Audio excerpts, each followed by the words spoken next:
Bonjour à tous et bienvenue dans cette nouvelle vidéo. Dernièrement, nous avons vu ensemble la modélisation de 7 pièces sur Fusion et Shaper 3D. Et on m'a demandé en commentaire s'il était possible de voir la modélisation sur FreeCAD. Donc sans plus attendre, c'est ce que nous allons voir ensemble aujourd'hui. Donc la première chose que nous allons faire sur FreeCAD, c'est aller dans Fichier puis Nouveau. Ensuite, on va aller dans ce menu déroulant et on va choisir Part Design. On va cliquer sur Créer un corps et ensuite on va retourner dans le menu déroulant pour choisir Sketcher. Dans le mode Sketcher, on va pouvoir créer une nouvelle esquisse. Cette nouvelle esquisse, on va la créer sur le plan YZ et on clique sur OK. On va démarrer en faisant un cercle qui va partir de l'origine, donc on trace le cercle de cette façon. Ce cercle, on va le coter grâce à l'outil de cotation des cercles et on va renseigner une valeur de diamètre de 35,5 mm. Et on peut quitter cette esquisse. On va venir créer une seconde esquisse. Donc ici, on va dire ne pas attacher. On va cliquer sur OK. Là aussi, on va partir du plan YZ. Par contre, on va renseigner une valeur de décalage de 40 mm. Là aussi, cette esquisse, ça va être un cercle qui va partir de l'origine. Et ça va être un cercle, comme précédemment, d'une valeur de diamètre de 35,5 mm. Et on peut valider. Ensuite, on peut quitter cette esquisse. Et on va venir faire une troisième et dernière esquisse. Donc là aussi, on met ne pas attacher, on clique sur OK, on va partir du plan YZ et cette fois-ci, on va renseigner une valeur de décalage de 70 mm. Et on peut valider. Cette fois-ci, cette esquisse, ça va être un rectangle centré qui va partir de l'origine. Donc je trace le rectangle de cette façon. Ce rectangle, on va le coter. Donc ça va être un rectangle de 42 mm par 12 mm. Et on peut quitter cette esquisse. À partir de ces trois esquisses, on va pouvoir former notre pièce. Donc avant ça, on va remettre ces trois esquisses à l'intérieur du corps. On va venir sélectionner celle-ci. On va aller dans Tâches.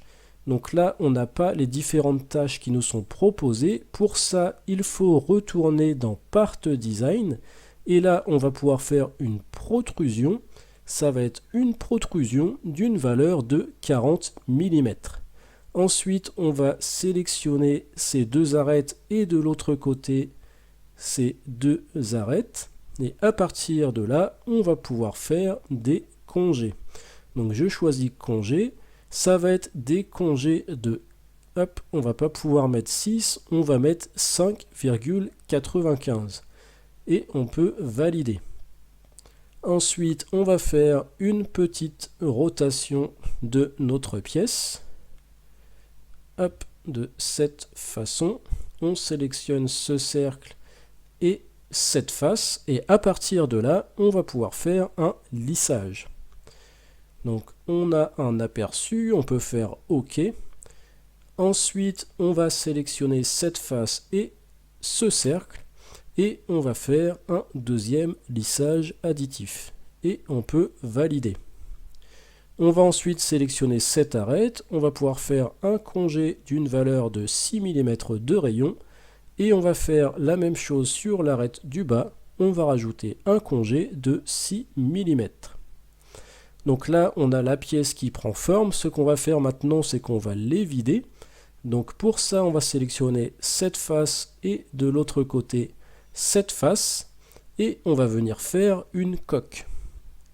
Dans type de raccordement, on va choisir intersection et on va faire générer l'épaisseur vers l'intérieur et on fait notre coque de 2 mm d'épaisseur. On peut valider et on a maintenant notre pièce qui est terminée. Donc ce qu'on va faire maintenant, c'est qu'on va générer un STL pour pouvoir l'imprimer. Donc pour générer le STL, on va simplement sélectionner le corps, on va aller dans Fichier, Exporter. Donc dans Type, j'ai bien STL de sélectionner, on va le renommer, donc on va l'appeler Embout et on fait Enregistrer. Si on fait un petit comparatif entre les différents STL, on a à gauche en vert celui généré sur Fusion qui est nickel, il n'y a aucune facette. À droite celui généré sur FreeCAD. Pour la partie cylindrique, on voit qu'elle est plutôt pas mal. Par contre, au niveau du lissage, on voit qu'il y a pas mal de facettes. Donc ça, c'est des choses qui risquent de se voir lors de l'impression. D'ailleurs, si on envoie les deux STL sur Cura, on voit bien que celui de droite, donc celui généré sur FreeCAD, a pas mal de facettes au niveau du lissage. Donc ça, c'est quelque chose qu'on va pouvoir améliorer. Pour ça, on va zoomer un petit peu sur le lissage et on va changer l'apparence. Donc on va aller ici et on va choisir ligne cachée. Et là, on a un aperçu sur toutes les facettes qui composent notre fichier. Donc on va aller dans édition et préférences. On va choisir Part Design et vue de la forme. Et c'est sur ces valeurs-là qu'on va agir. Donc pour la déviation maximale, nous, on va renseigner une valeur de 0,01% et on va faire appliquer. Donc là, on voit le modèle qui a évolué un petit peu et on va également agir sur la déviation angulaire maximale. Donc on va venir réduire le pourcentage. Donc là, on va pouvoir mettre 2 degrés. Hop. Donc là, on voit le modèle qui évolue, on va descendre à 1 degré. Par contre, il faut savoir que le fichier exporté va être beaucoup plus lourd et il va également mettre beaucoup plus de temps pour se générer.